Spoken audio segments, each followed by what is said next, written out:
Boker Tov, we are continuing in Megilat Eicha Perek Gimel, Pasuk Daled.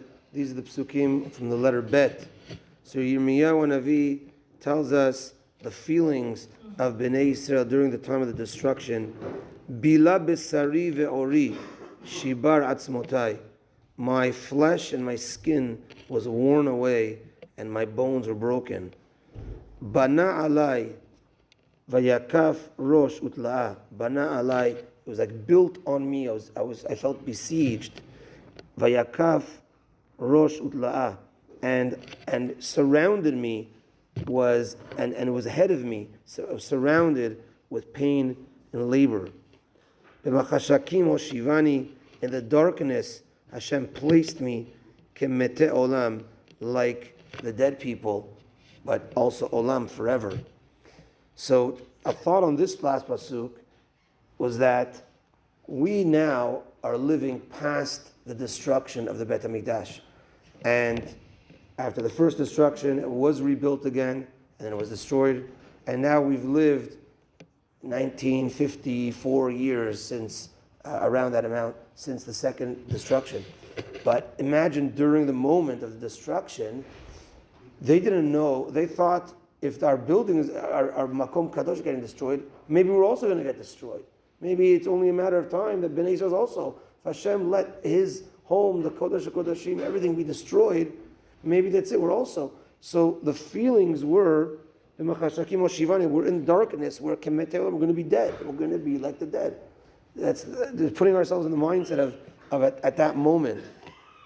Rashi explains, Rosh Utla'ah refers to the heads of the legions that destroyed the Beit HaMikdash, Nebuchadnezzar and Titus. Also, the basar is something that has feelings. The bones don't have feelings.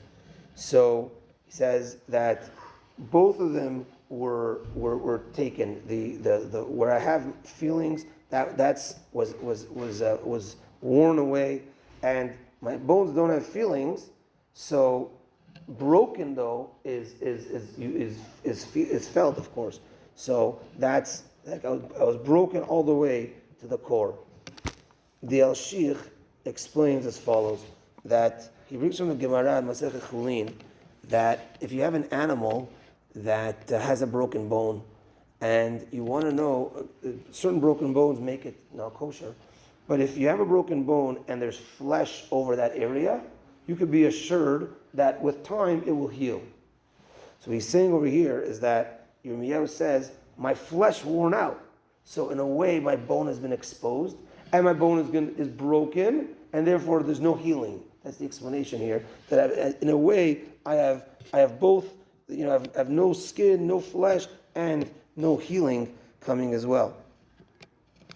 And he also explains that the immense pain that they were going through. He says the words bana alai vayakaf rosh utla'a, they built on me. He says this refers to Mitzrayim, that when they unfortunately took Jewish children and they used them as bricks. So he says that they were built on. They put cement on them and built on. So he says they got killed, and then they were put into bricks. Unfortunately, the craziness. But he says that after a person passes, they don't feel anymore physically. So in a way, the way he's explaining that this was worse than then. Yeah, they got pushed into and built upon. But we are still feeling. He says if we would have taken a death pill and just passed away like that, okay. But we felt every moment of excruciating pain till our death.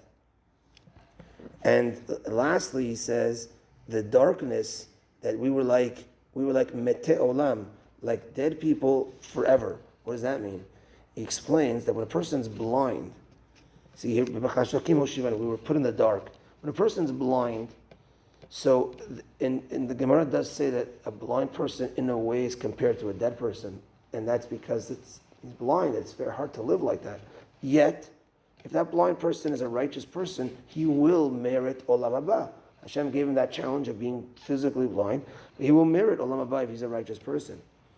But he says, Mete Olam was, even though we were able to see, we felt as if we were in the dark. We felt that we're not going to make it to Olam Haba. Because if, again, they were in the time of the destruction, we felt if our edifice, if the Kodesh HaKodashim, if such a holy place is being destroyed, it's because of us. We're soon going to physically get destroyed, and probably spiritually as well we're destroyed because we caused this. So they felt, Kemete Olam, we're going to be dead forever. We're totally not. That's the lowness that they felt to such a level that everything's going to be gone, our physically, our spiritually, and the unbelievable difficult feelings. I know these are difficult psukim to hear, but to kind of get us into the mode of the 3 weeks in Tisha B'Av. So we'll continue, Be'ezrat Hashem. It's difficult to continue these psukim, but we will continue to learn and to understand, and to have a little bit of the feelings of Bnei Yisrael during the time of the destruction of the Beit HaMikdash. Baruch Adonai le'olam, amen ve'amen. Rabbi Chananya ben Akashya omer etzah kadosh baruch hu l'zakot et Yisrael ficha chibad em trom so shneimar Adonai chafetz man tzidko yagdil Torah ve'yadir.